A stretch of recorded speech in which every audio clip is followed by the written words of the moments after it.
Welcome to the Perfectly Preserved podcast. I'm your host, Jenny Gomes. And I'm Anna Cash. Here we come together to bring you a podcast all about preserving food safely, easily, and dare I say perfectly at home. We are master food preservers, moms, wives, and we love talking about canning. Ready to can like a master preserver? Let's get into today's episode.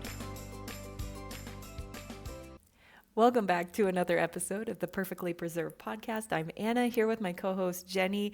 I'm stoked for this episode that we are going to be talking about today. We are going to tackle the subject of, will the current tariffs in the United States change how much things are going to cost in 2025 and beyond, and what that looks like?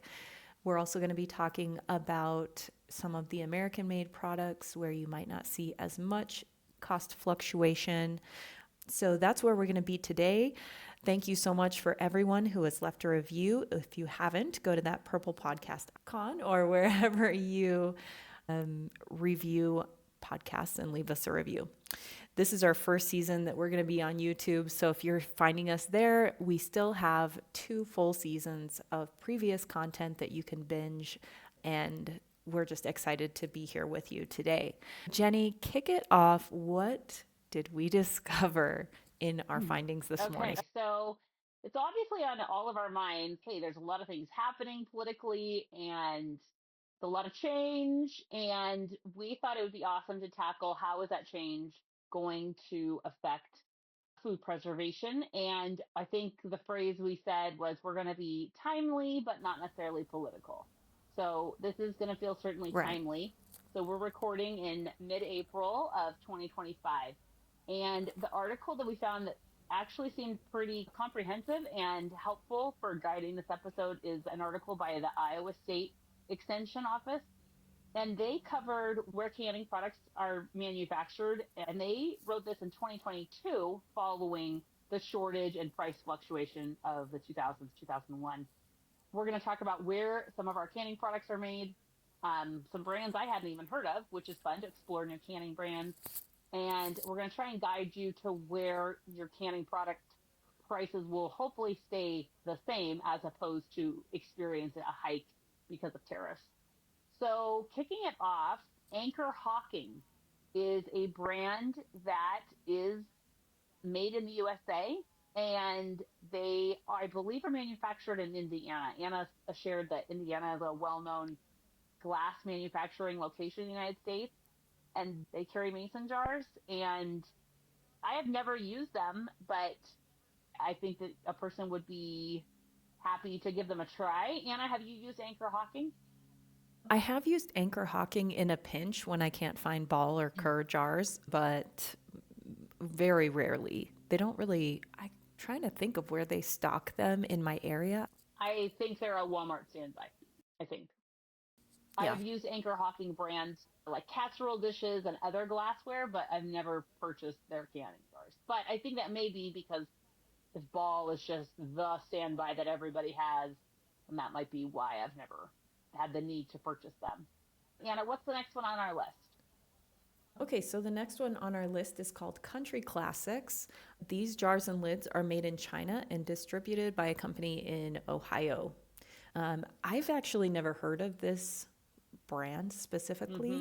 Customer reviews are mixed as of October 2022. They reported lids, buckling, and seal failure. But I would maybe steer clear of this brand. Yeah, it doesn't give a very glowing review. No. The next brand that we looked at, or that's on this list, is Denali. And this was a new brand to me. They have a pretty extensive website that looks robust in terms of offering pressure canners, dehydrators, lids and rings. They seem like they have a lot of products offered. And this article, as of 2022, says they are currently manufactured in China, but they plan to expand U.S. operations in the near future. And their lids are made of a heavier gauge of steel, and the lids, according to customers, seal well. And they also have an option to get refunds if your lids don't seal, which all of that sounded promising. In reaching out to Denali, they did not respond immediately to my request to find out if they are manufacturing in the US yet. But if you were Denali, you probably would be working towards that pretty quickly if you could to avoid those tariffs. So hopefully in the future they will Right. be, or if they are not already, they'll be available in the US. And have you used Denali, Anna? I haven't. I've seen them, like I said, I've seen them on YouTube, on homesteading accounts and things like that. Awesome. That's a good start. Okay, so next on the list is 4Jars. This is a newer business that came out of the pandemic. This is a company that actually I have worked with a little bit in the past. They have a really strong affiliate program in some other canners that I know on Instagram. They are based out of, I believe it's Florida, but their products are manufactured in China. Yes, their production facilities are they're hoping to open production facilities in Florida by late 2022 or 2023. A great customer service. I don't use them all the time, but I have used them in the past and have had good experiences with them. So on their chat this morning, preparing for this episode, I asked them, are your products made in the USA? And they said they are still manufacturing in China. We hope to finally bring it to the US by the end of this year. So not currently. So 4Jars is not currently available or manufactured in the US. Yeah. And just so our listeners know, as of right now, April 2025, I read that the tariffs from China coming to the United States are in the ballpark of 400%. So you will see probably some increase in prices on your lids from the companies that are importing from China. Yeah, that's a big percent. I don't know if you're not a numbers person, that's a pretty significant increase. Right. That will mean something in terms of your decision making. The next brand on our list is Golden Harvest, and it's on the market as a lower priced line of home canning jars and lids sold by Newell Brands. So if you guys don't know this, Newell Brands owns Ball, Kerr, Bernardine, which is Canadian. Those are all owned by the same company now. And Golden Harvest is their lower priced line. And this extension website says that most home canners find the Golden Harvest jars and lids to be of good quality. The lids are manufactured in the US. There is no wide mouth jars in the product line, and there's no website for customer service. So that's a mixed bag. You just reach out to that parent company of Newell. Okay, next one on the list is called Kilner, and it's an old English company. You might have seen it maybe at like higher end kitchen supply stores. Sometimes you'll see them in the shape of a fruit. They have swing top lids, they have lug lids, they have a lot of different aspects to their company. Kilner makes their own lids, but standard two-piece US market metal lids also fit these jars. The jars may come with recipes, but these should be ignored. Instead, recipes from a reputable source should be used. So I think that's maybe, I'm not sure. I guess I should look at the recipes before I judge, but I would imagine it's not tested recipes. I love the extension. Listen to that advice. That's just so calm as spade. That's so great. I love it. Yeah. The jars come in milliliter sizes, not the US standard half pint and quart jars, so processing times need to be considered. And then obviously more information can be found on the company's website. Their jars are currently being manufactured in China. Okay, another one bites the dust. That's too bad, Yeah. because they are really beautiful. Yeah. Okay, the next one on our list is Mainstay. The Mainstay line is part of Walmart's offering. That's like their home local brand, like Kirkland Signatures for Costco. So Mainstay is part of the Walmart lineup. As of 2022, it was unclear if they were going to continue manufacturing them, but they were being made at the Anchor Hawking plant in Pennsylvania. And the lids were made by Healthmark LLC Jardin Home. But this is sharing a little bit of a lack of clarity on where these items are being made. According to 2020 customer reviews, which was a long time ago, lids were thinner and some lids were defective right out of the box. The jars are listed as safe for home canning and freezing, but they do not specifically mention pressure canning. I would say just based off of that, Yeah. I wouldn't pressure can with them. Mainstay BPA-free plastic lids that fit mason jars are available. So that would be not for canning, but for storing dry goods like ground coffee or beans or rice or whatever. Those are appropriate for storage, those lids, and they're available, but I believe made in China too. So with that, some unknowns, some Yeah. vagueness, some outdated information, I would maybe pass on that one in favor of one of our other options. Yeah. Have you used Mainstay brand jars before? I haven't. I actually gave up shopping at Walmart in the fall of 2009. And I went there this fall to buy a Oh. light fixture in a pinch, but I have not been. That's just, it turns out you don't actually need to go there. Yeah. It's one of those things where maybe you're in a pinch or you live in a Mm, rural area with not very many options, so you do go there. totally. I went there for jars, I want to say during the pandemic, and they only had Mainstay, and so I tried them, and they Mm. were definitely bottom of the barrel. I remember like very Oh, few sealing. I had a huge seal failure rate, so I don't recommend that brand at all. right. I've heard that they break easily. No. And that's just anecdotally. I've heard that mainstay jars break, so that's purely anecdotal, what I've heard. But that doesn't give me much confidence. Give us the next one, Anna. Okay, so the next one is called Orchard Road. The jars and lids are made in China, following stringent guidelines per a company spokesperson. The plastisol sealing compound is made in the United States, in Pennsylvania. A company spokesperson said the entire canning product line has been tested by an independent lab against ball products and found to perform just as well. Azure Standard asserts that they provide consumers with high quality canning products at reasonable prices. If you don't know who Azure Standard is, they are like the gold standard of purchasing in bulk. I have Mm-hmm. lots of friends who order their wheat, their rice, their anything from Azure Standard. They just have a really high quality. So I would be interested to try out Orchard Road, but they are made in China, so you might see a price increase there. I'm glad that we mentioned Azure Standard because they are, I have never used them, but my sister raves about it. They just really do seem to have a very user friendly way of buying good quality products in bulk. And if you click on their canning supplies section, they offer Azure Canning Co.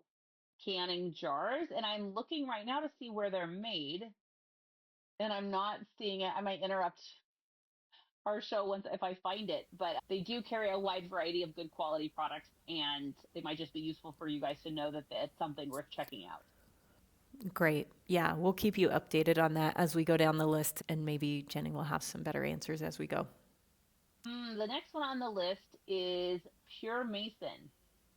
So, Pure Mason jars are manufactured in China and distributed by a company in Colorado. I did we do a whole episode about Pure, because I feel like we did. And they were available We during did, yeah. COVID. Yeah, and they were available during COVID, and they have great customer service, as we remember. Anna will tell you about her experience. The jars are lead free. The BPA lids are now in the market and are heavier, have a thicker coating of enamel, and an improved sealing compound. So they're a good lid that are probably going to go up in price because they're made in China. That's too bad. Anna, what was your experience with Pure Mason? Sure. During COVID, at my favorite farm store called Smith and Edwards, they had of Pure lids, and Right. I purchased a lot because they weren't too expensive, and I had never heard of this brand because they were brand new. And when I got home, a couple of the boxes, the flats, were just smashed on each other. You couldn't really use them to can; they were just smashed, and so I reached out to the company and said, hey, I had 3 or 4 boxes of these out of the 10 that I bought that looked like this. I sent them a picture, and they were very responsive, really quick to send replacements. Their customer service was absolutely excellent. And I had really great experience with the company. But like Jenny said, they are manufactured in China. So you might a higher price point in 2025. So just something to keep in mind. But their customer service is excellent. And we did a whole episode all about Pure Mason. Okay, so next on the list is Tatler, known for their reusable lids since 1976. Tatler began producing one-time use lids in October 2022. The disposable lids feature extra thick metal for durability and double BPA coating on the underside to deter corrosion. There we go. The flat lids are designed to be used with Tatler's existing rubber gasket ring. For those of you that have never used a Tatler lid, it is a thick, I want to say it's like a white lid that you use, and you have a rubber ring on the bottom that's separate from it. And it does take a little bit of practice. Jenny and I were just talking about how we want to try Tatler lids this year and just go and see what the fuss is about, and see if they're worth it. I never have used them, and I know that will be our job, right? To test them out for you. For a regular person who's preserving, it's hard to try out a new thing. Like when we have a whole episode about WEC jars, and we're going to talk about those in a minute. But even if we love them, you have all these other jars that are not. So it's just hard to convert, so to speak, to a different jar size, different lids, because you already have so much product that's different.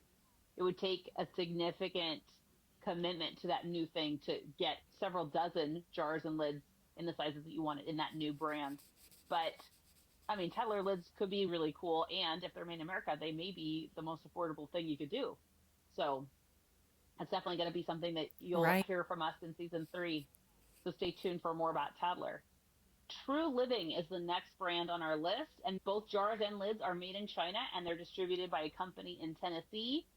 They're lighter in weight than some other brands, and sometimes found in the craft section of stores rather than in the kitchen section. And I think that's a way of them saying, without coming out and saying that, if you find the jar in the craft section, like Home Goods or Joann's or Michael's, they aren't actually probably the best choice for canning. They're probably lower in quality and more appropriate for putting a candle in or using as a centerpiece with some sunflowers or whatever. That's some sort of event. The box says they're dishwasher safe and BPA free.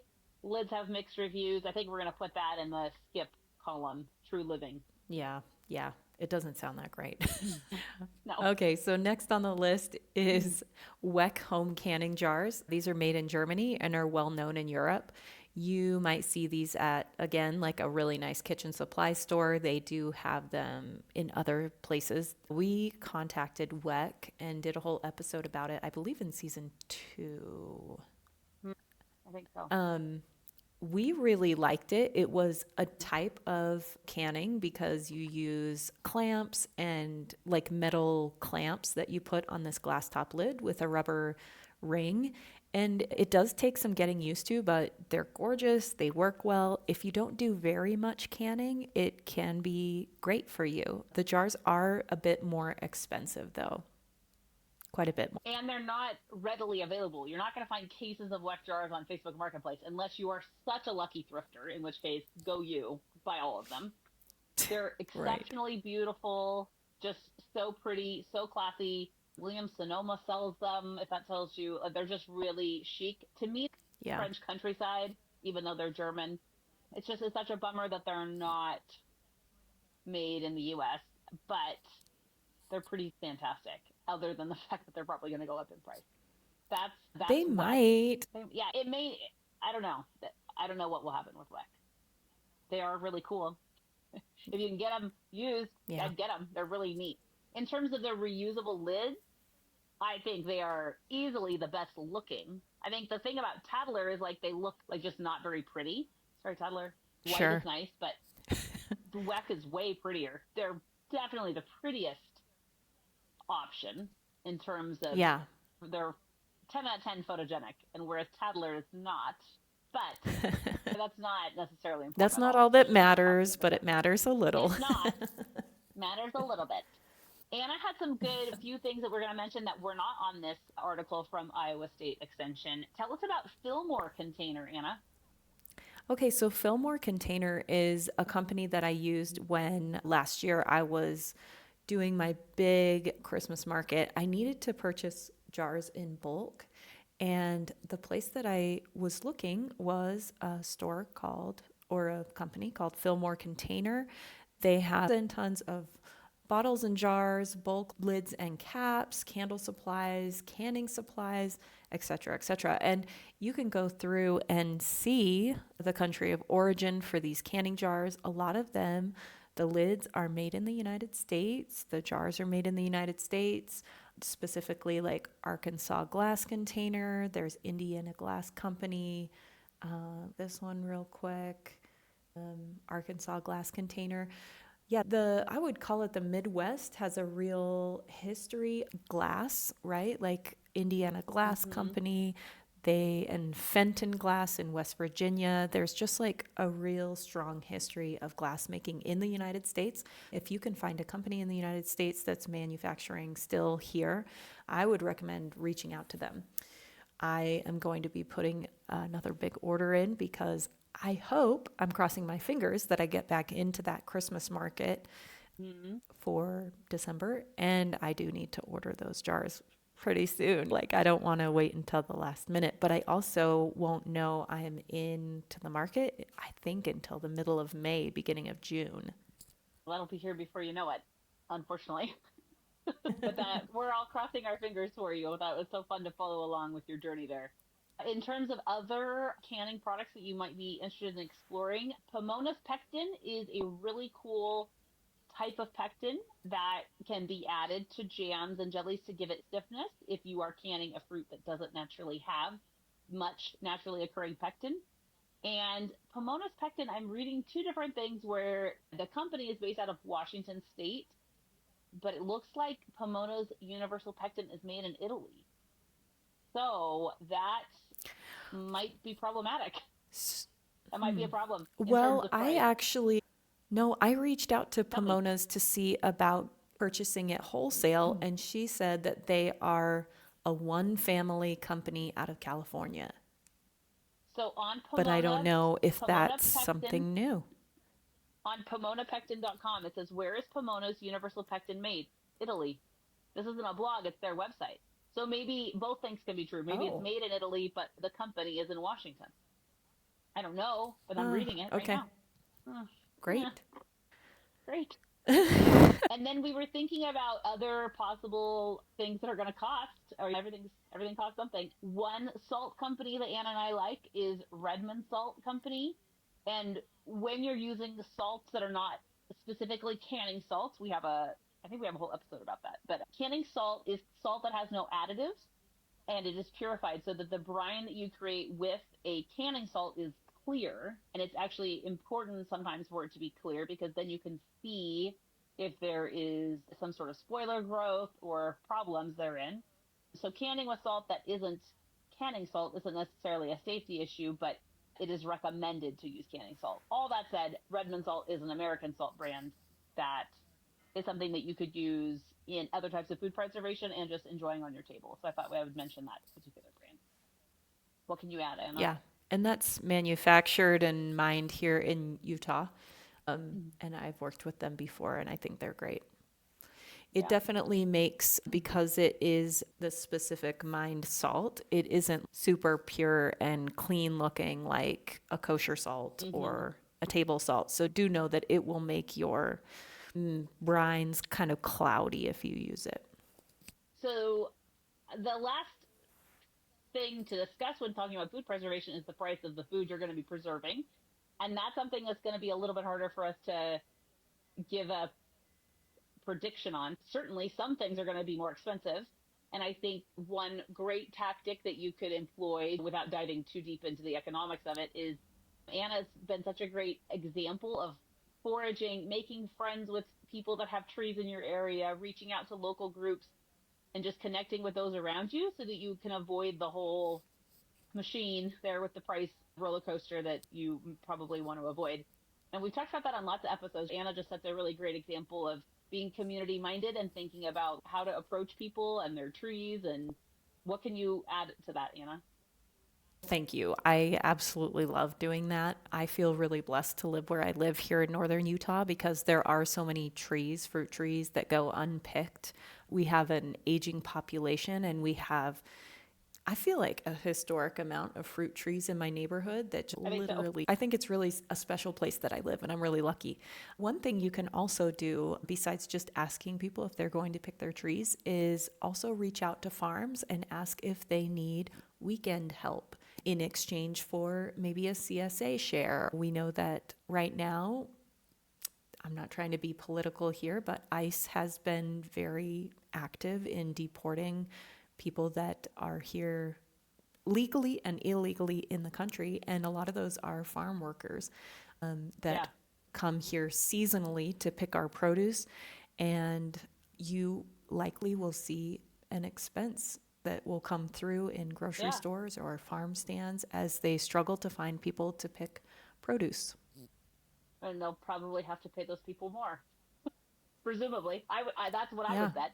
So I think that price will yeah, be passed on to the consumer. I think it is safe to predict that.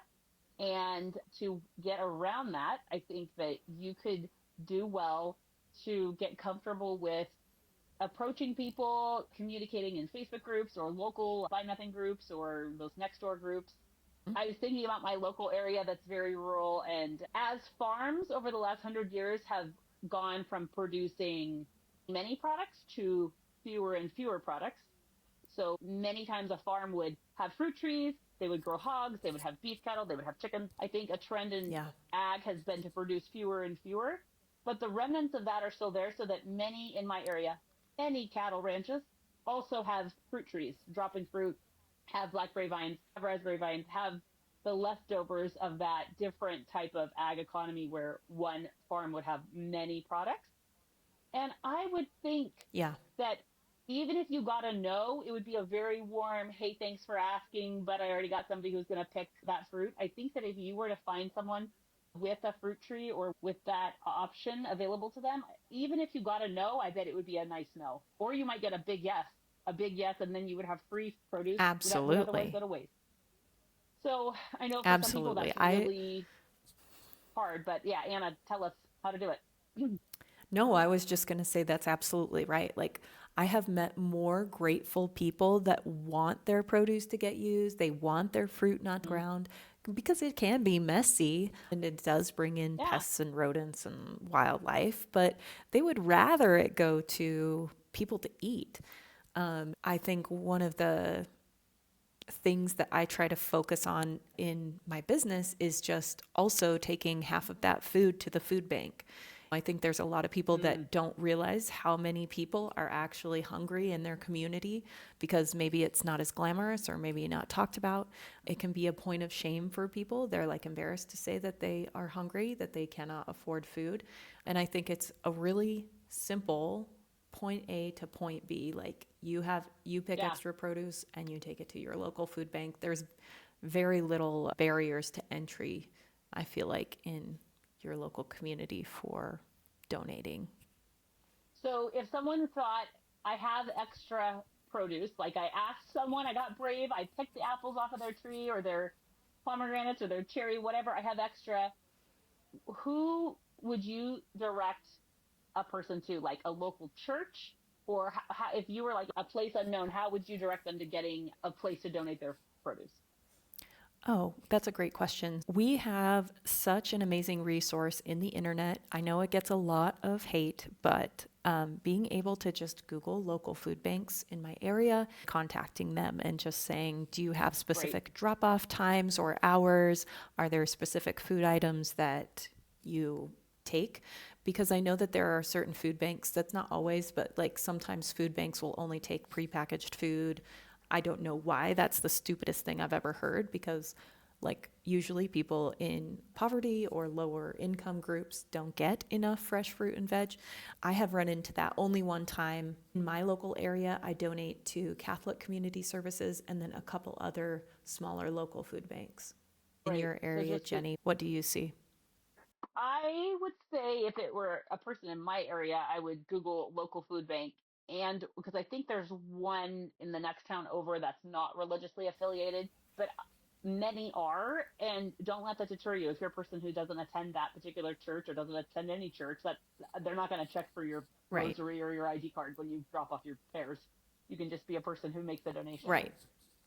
in Oregon, where my sister lives, there is this really cool thing where they distribute food, and it is clearly, to me, it looks like it's clearly packaged like it was going to go to a grocery store, and either it's the misfits, the ugly shapes, or overruns, or too much overstock, or whatever, and it's all perishables, it's all produce, and it's held at a church, and I think it might be like the non-denominational Christian church in her little teeny tiny town, and I'm talking tiny.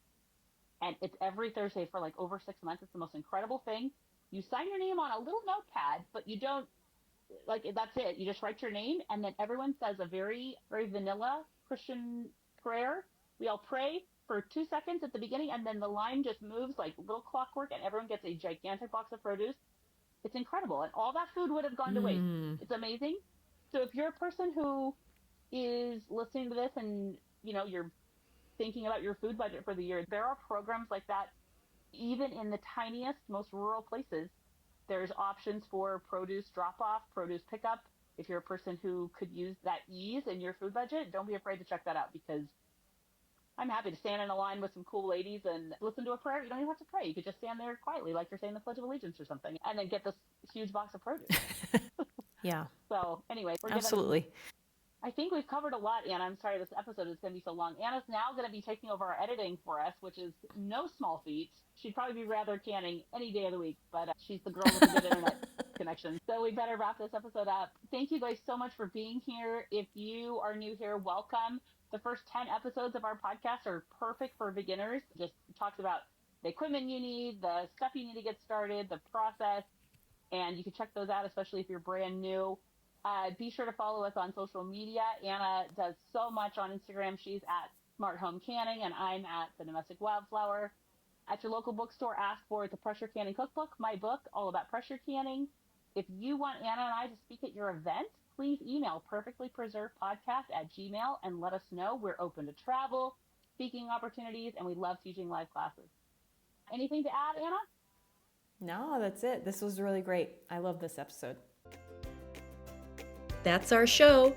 We don't want you to miss an episode, so please be sure to subscribe. If you found this episode helpful and informative, please give our show a rating and review. It only takes a few seconds, and it really helps our show grow. Follow us on social media at Smart Home Canning and at The Domestic Wildflower. Email your preserving questions to perfectlypreservedpodcast@gmail.com, and we will do our best to answer your questions on the show. Thanks so much for listening. Stay tuned for our next episode, released every week.